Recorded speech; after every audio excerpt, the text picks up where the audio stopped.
Welcome. If you want to get LED keyboard on your Motorola Edge, for the first you have to go for the Play Store, tap on the search pool and type here LED keyboard. We have to get the application from the Basic Studio. There's the LED keyboard Lightning. Click install.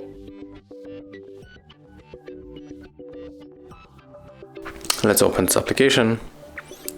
Here we have to tap to enable. Use this switcher, click OK. OK one more time, then just go back and click select. Select of course our LED keyboard, and right now here we can check the theme. So I think that I'm going for the Spirit. OK, click to save keyboard. And right now just check our keyboard in the settings. As you can see right now, when we tap we get the Spirit colors, LED Spirit colors at the place when we tap on with the finger. And we can also try another theme, maybe rainbow. As you can see, that's how our keyboard has changed.